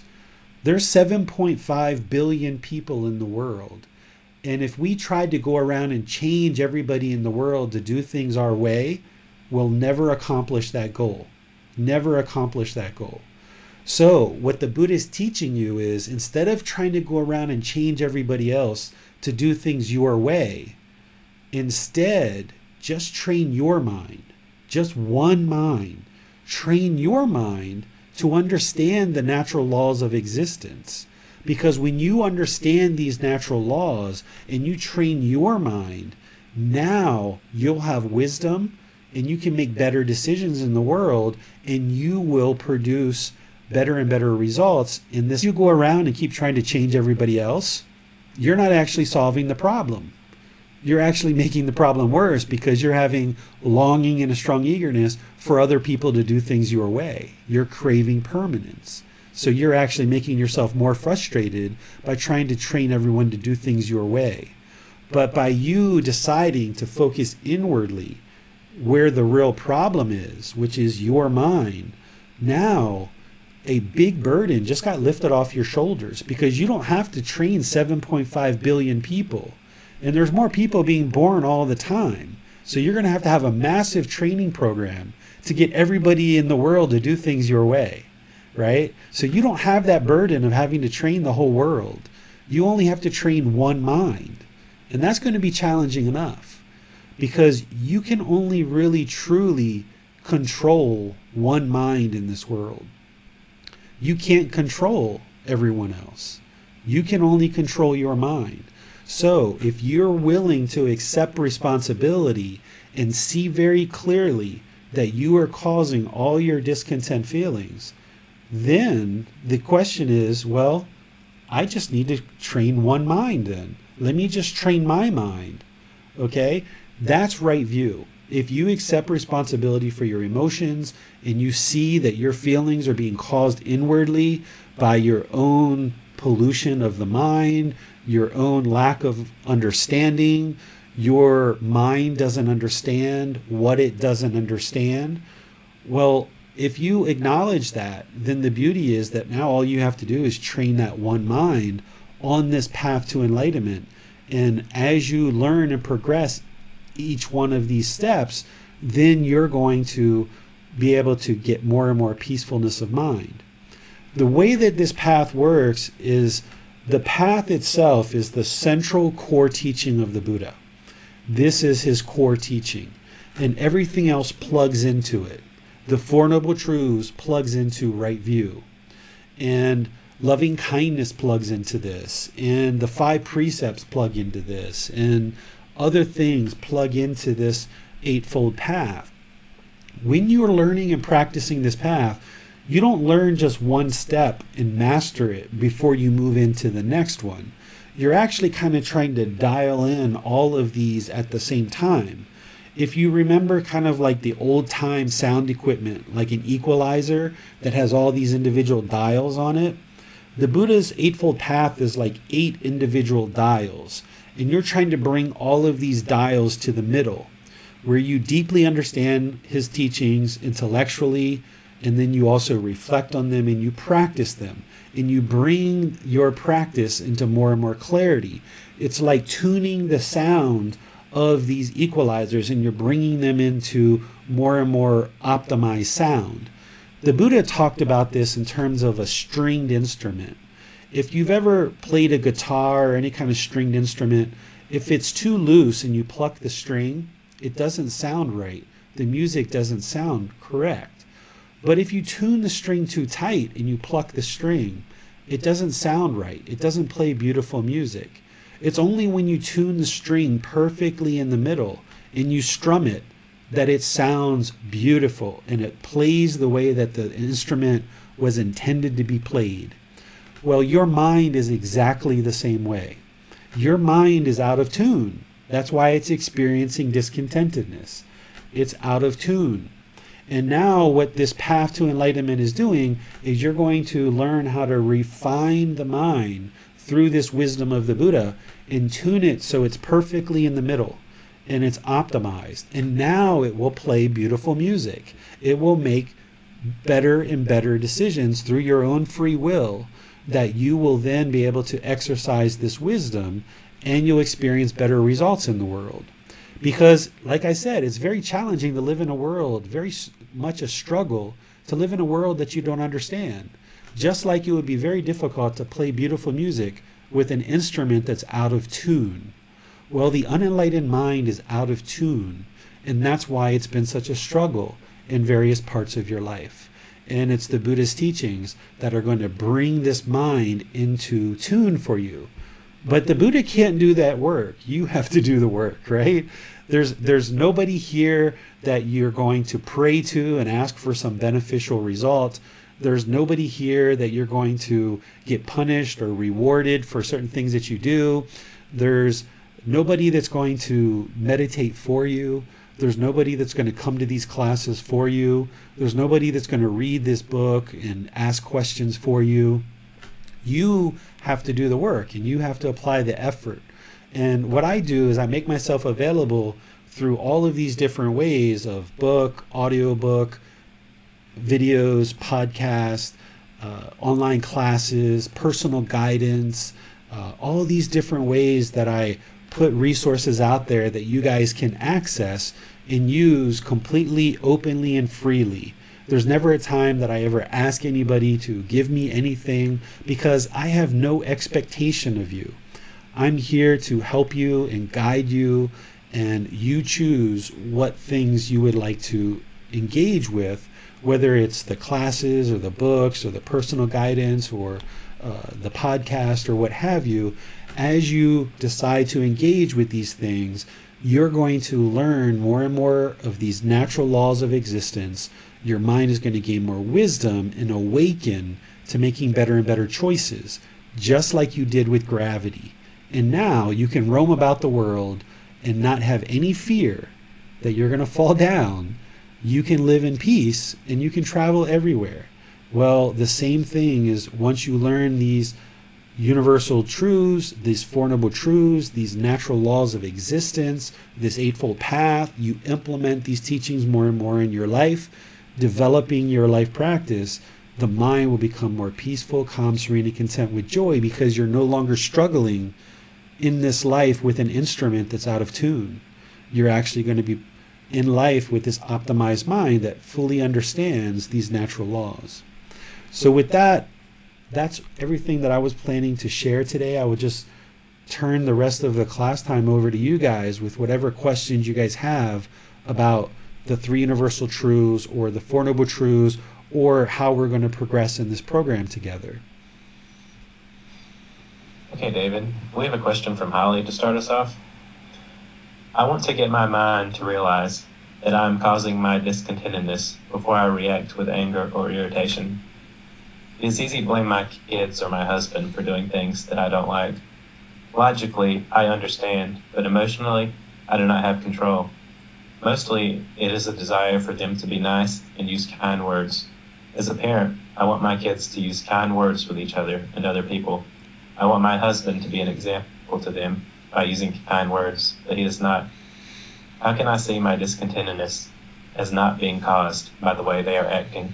I can't imagine myself ever being able to sit in a room and listen to my kids bicker and argue with each other and not get irritated. Yeah, the key here, Holly, is the language. Once again, language that you're using. And this is how the mind works, is, I want my husband to do this. I want my kids to do this. I want my kids to be this way. That's the craving, desire, attachment, that mental longing and strong eagerness that the mind's having. What you've got to transform that to is, I'm interested in my kids getting along together. And I would like to make some wise decisions to help them come together and learn how to do that. But when or how or if they're going to do that is totally their choice. You can, as a parent, guide them, you can help them, you can provide them wisdom, but ultimately it's their own free will choice that's going to decide whether to be that way or not. So you've got to transform this want of all the things that you want to be an interest, that I have an interest in doing this, and I would like to work in this direction. But if you have a certain timeline of when you want all this to happen, once again, that's craving, desire, attachment. You have to see the gradual training that your mind has to go through to improve the condition of your mind. Your children and your husband, if they choose to improve their way of being with each other, they're going to progress gradually. When I first started practicing these teachings closely, my son talked bad to his mom sometimes. And I observed this, and I also didn't like it. And I was interested in improving this conduct, that he would talk to his mom in a better way. But I knew it was a gradual process. And over the course of many months, I had to help him and show him and encourage him and do things for him that encouraged him to improve his conduct. So what I tended to do is I tended to reward him with praise or a that-a-boy, or maybe even a piece of chocolate, or going to the arcade when I noticed that he would do things well. But I had to give him the wisdom of how to do things well. So I taught him those 5 factors of well-spoken speech.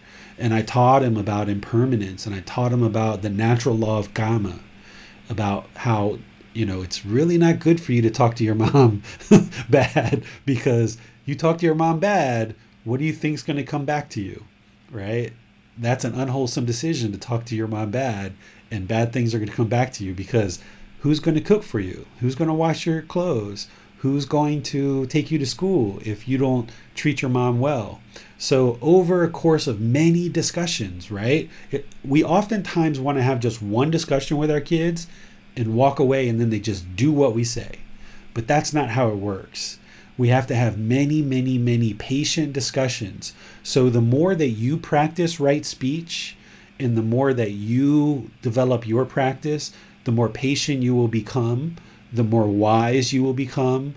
Transform these wants to interest. Sit down with your children individually, one at a time. Take them out places one at a time sometimes, or together, and talk with them. A lot of the talks that my son and I had were as we were driving. There was he was 6 years old when we started. It was just like a 30-second thing here or there. And then we were off to the next thing. Because as a 6-year-old, I didn't sit down and have a full out Four Noble Truths talk with him. It had to be these little 30-second sound bites here and there, where if he did something well or he talked well to his mom, I encouraged that and mentioned how he did well with that. Or if I noticed something that he didn't do so well, I would say, you know, I think you can do that better. Can you try that again? I would like to see you talk to your mom again and try to find some better words to talk to her about what you just asked her about. And then with patience, he slowly improved the way that he was interacting. But it took a while. So you've got a lot of work to do to learn and practice, as you know. You've got to transform those wants into interest. If you feel like you can spend time with your children and kind of share some of the wisdom with them, you don't have to tell them it's the Buddhist teachings. Just tell them like, hey, I think you would be much better off in your life with your brother, with your dad, with your friends, with your future family. If you talked in this way, you're going to find that your boss, your teachers, people in your life are going to respond to you better. You're going to have a much better life. Oftentimes with my son, I would even tell him horrible things that I did in the past and how it turned out really horrible for me, and show him like, son, like if you do things this way, you're going to have a hard life like dad had. And I would like to see you have a much better life than that. So you can sit down and talk with your family, but it's going to take a lot of patience and a lot of time for you to do that. And if you're dedicated to it, you know, you might see some progress, but ultimately you have to get to the point where even though you sit down and talk with them and help them, you do that without craving, desire, attachment. Because if your mind with them, you're going to be more emphatic, you're going to be more demanding, you're going to be more insistent, and you're going to be telling them what to do rather than guiding them or helping them along the path. So you've got to realize that the real solution is to eliminate your craving, desire, attachment, and work on your own mind first. And then as you do that better and better, then you can perhaps help some of the people around you. But ultimately, it's their choice of whether or not they choose to improve or not. Is it accurate, David, to say that as we transform our own behaviors, that the behaviors of others around us will transform purely based on the way that we're interacting? Oftentimes it does, especially for people like children and husbands. Holly has a family that I know about, and we've talked, and all of us that are in families, whether it's a life partner or children, however your children are today, or however your husband is, or however my wife is, or my son is, or all of our relationships, they are the way they are for a certain reason, based on the decisions that we've made in our life and based on decisions that they've made in their life. But once we start changing and we change our wisdom, we change our moral conduct, and we change our mental discipline, the people around us tend to slowly start to change as well. Now, if the entire family was on the path, that would be ideal, because everybody could be supporting, encouraging, and motivating each other to improve their practice. And that was one of the benefits I had here, is I have a Thai wife who had been on this path for a long time, and our son living in Thailand, all of us together around all these practitioners. That was one of the benefits that I had to help me. But that doesn't mean that you can't have a family in America or the UK or Spain or France or Italy that decide as a unit, we're going to learn and practice these. That would be ideal. But even if you don't have that, and you're just like Holly, where she's like, okay, well, I'm going to do this, and my family maybe isn't interested in engaging in these teachings. Well, that's fine too, because the more that your mind becomes more peaceful, calm, serene, and content with joy, your family is going to observe that. And while right now, Holly, you can't fathom sitting in a room with your children talking bad to each other and you not being angry, that can come. It's just going to take time. You can't fathom it right now just because of where you are in your practice. And out of everybody and everything in your life, out of all your craving, desires, attachments, I'm almost positive that your husband and your boys are your strongest attachments. Those are the ones that you have the deepest All of us are that way. If you have parents or grandparents or life partners or children, that's the strongest, deepest held craving, desire, attachments that we typically have in our life. And it's hard for us to imagine being any other way than we are right now currently. And this is where the more you practice, the more you train the mind, you will see the changes in your mind, and you may observe changes in the people around you, because if you're changing, they almost can't help but change. Or they're just going to be discontent all the time, and Holly's going to be walking around with a smile on her face and be so peaceful. And she's just going to be like, hey guys, be well, see ya. And she'll go take a walk with her dog, and they'll just argue in the house.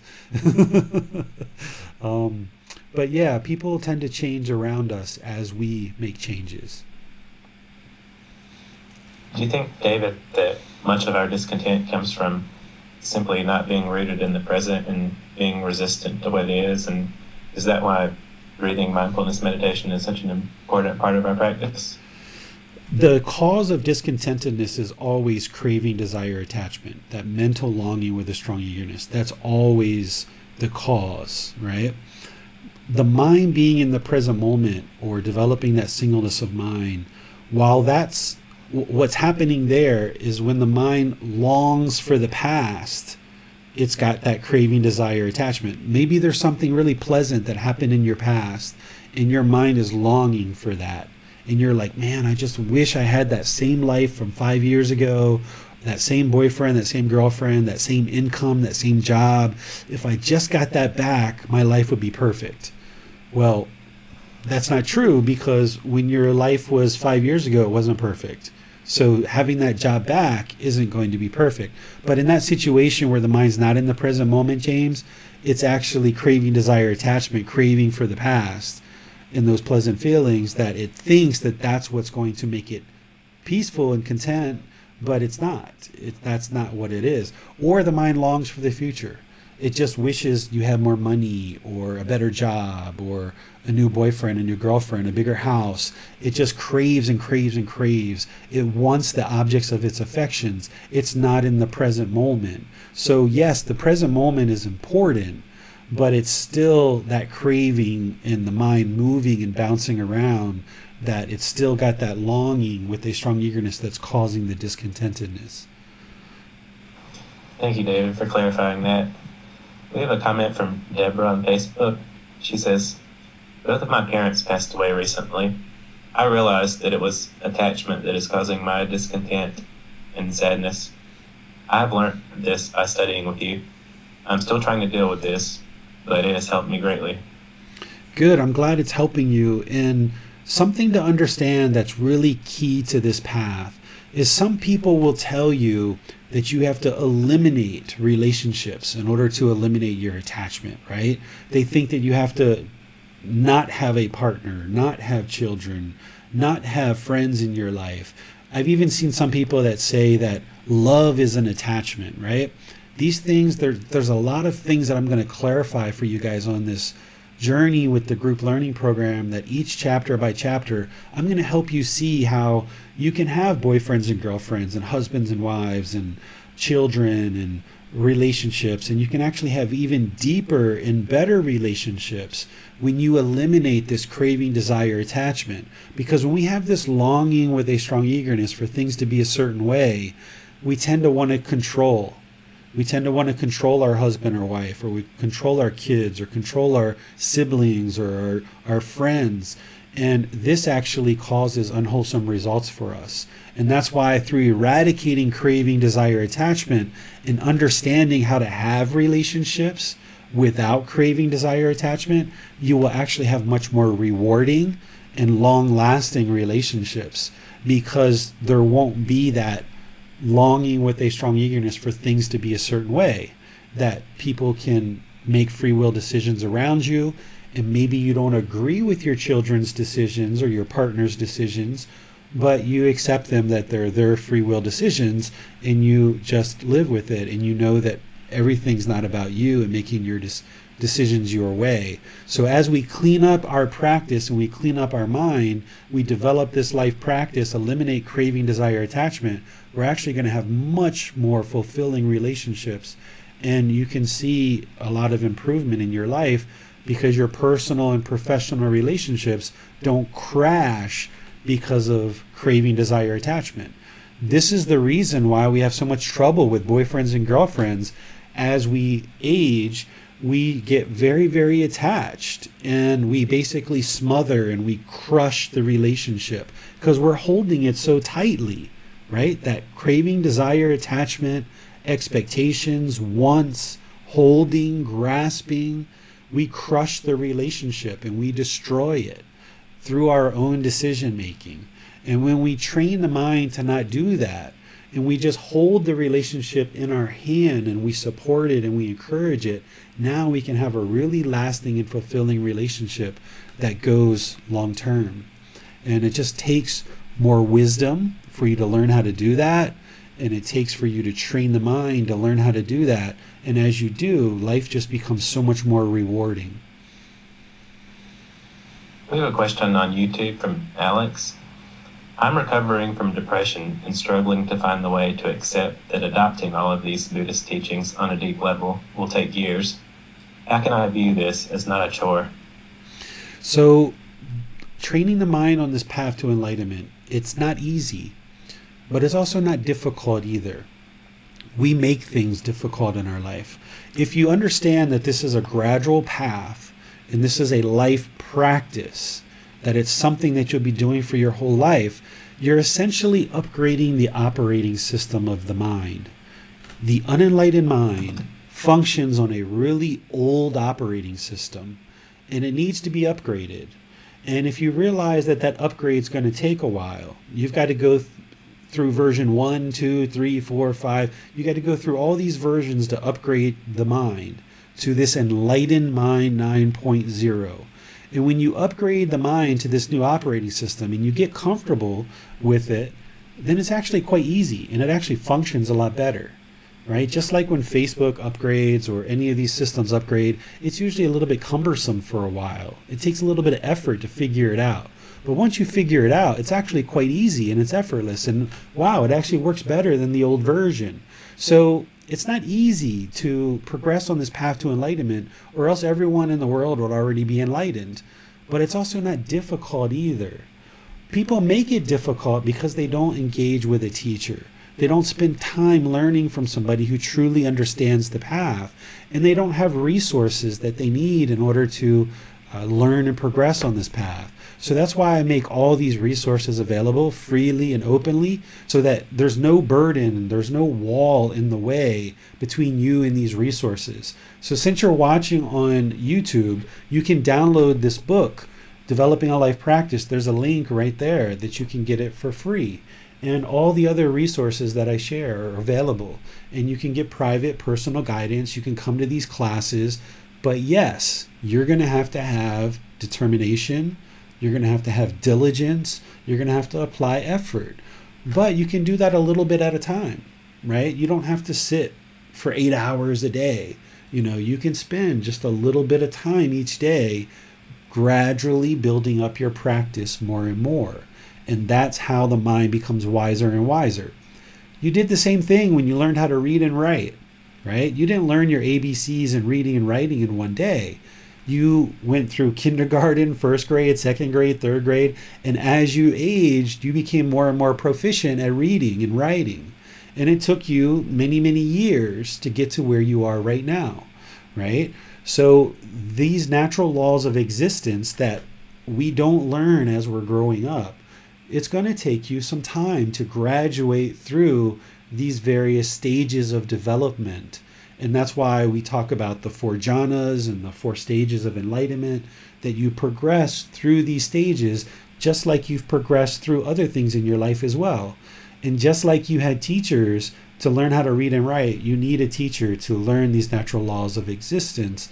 And as you do, you'll get guidance and your mind will gradually improve. And then you see that improvement and it helps to motivate you and encourage you along this path.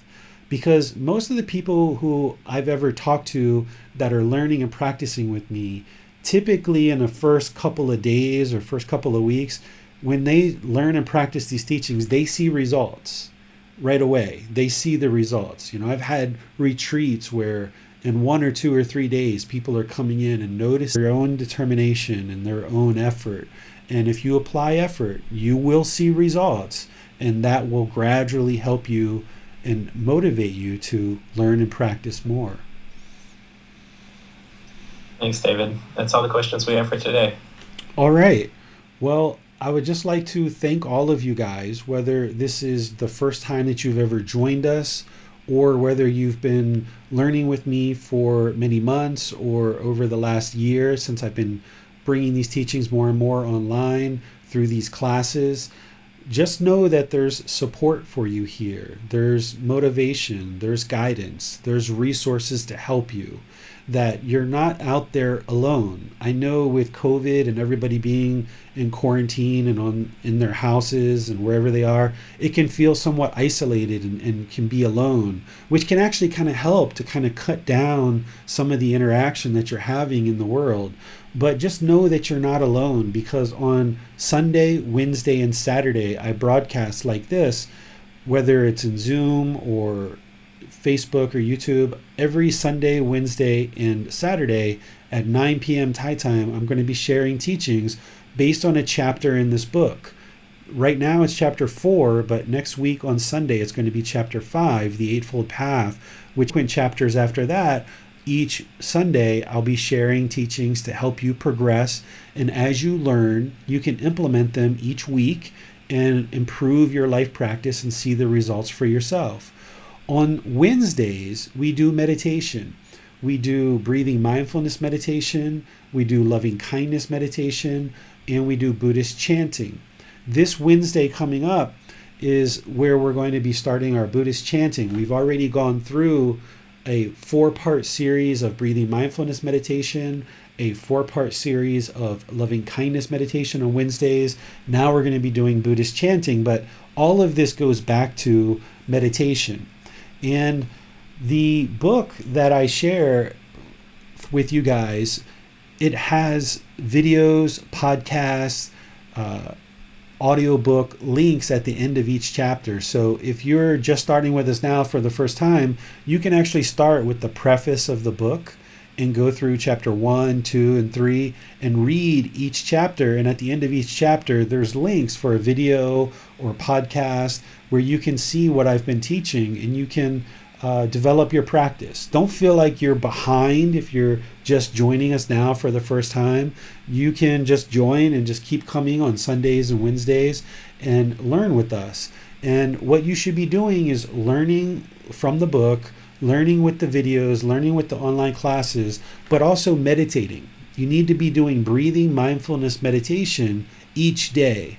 And if you don't know how to do breathing mindfulness meditation yet, it's okay, because I've got videos, I've got podcasts, I've got personal guidance that you can see on the YouTube channel. In the podcast, you can see the breathing mindfulness meditation classes.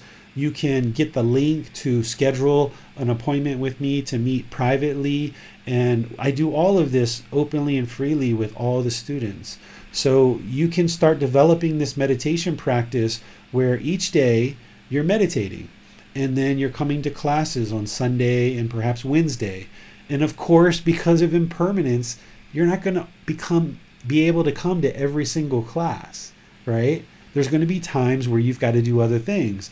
So that's why the YouTube channel has it recorded, our Facebook group has it recorded, and our podcast has it recorded. So if you can come to the live class, it's great, because you can ask questions and you can interact, you can get to know people. But if you miss a class here or there, you can just watch it on the replay. Because of impermanence, you're not going to be able to come every time. But you've got to develop this life practice where you're meditating each day, and you're building that up more and more, and you're learning these teachings gradually over time, gaining more and more wisdom and implementing it in your life so that you can see the results of these teachings. And as you do, I'll be here to help you, to support you, to guide you. You just have to choose to reach out You have to choose to engage with these resources, and all the support and help and encouragement is here for you. So thank you for joining for today's class. On Wednesday, we will pick up at 9 o'clock Thai time. You're welcome to join there. Or next Sunday, we're going to be doing chapter 5 for the Eightfold Path. So if you get the book between now and then, you can kind of read the chapter ahead of time if you like. Or if you haven't read this chapter 4, you can actually read chapter 4 as well. And you can ask questions either in class, you can ask questions in the Facebook group, you can send me a private message, or you can schedule a private appointment to meet with me to discuss any thing that you'd like to talk privately as well. So all of these options are available for you. Just choose to step forward and learn and practice these teachings. So until I see you next time, have a really wonderful rest of your day, and we'll see you next time. Sawadee krap.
Thank you again for watching. Enjoy your meditation. Look forward to seeing you online and answering any questions that you might have. Thank you so much.